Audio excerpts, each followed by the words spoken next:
வழக்கமான அரிசியை பார்த்தீங்கன்னா நமக்கு நல்ல அரிசியெல்லாம் இருந்தாலும் அந்த பாலிஷ் ரைஸ் ப்ளீச் ரைஸாக சாப்பிட்றோம், அதனால சர்க்கரை வியாதி.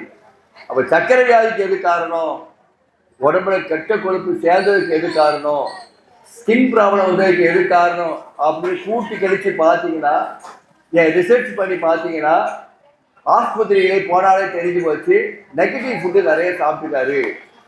எப்போ பார்த்தாலும் புரோட்டா சிக்கனாக சாப்பிட்றாரு, எப்போ பார்த்தாலும் ராத்திரி லேட்டாக தான் சாப்பிட்றாரு, எப்போ பார்த்தாலும் அவரால் கிரேவி இல்லாமல் சாப்பிட முடியாது. இப்படி உடம்புக்கு அசிடிட்டியான அமிலத்தன்மையான உணவுகளை நிறைய சாப்பிட சாப்பிட சாப்பிட என்ன ஆயிடுது? உடம்பு கெட்டு போகுது. உடம்பு கெட்டு போனால் என்ன அர்த்தம்? குடல் கெட்டு போனால் உடம்பு கெட்டு போகுது. அப்போ குடலை கெடுக்கிற உணவுகள் நாட்டில் ஜாஸ்தியாகிட்டே இருக்கும்போது இந்த அமுத சுரபிங்கிற உணவை மருந்து அப்படிங்கிற எண்ணத்தில் இருக்கிற அந்த இயற்கை உணவத்துக்காரங்க புதுசாக ஒரு முயற்சியில் இறங்கியிருக்காங்க.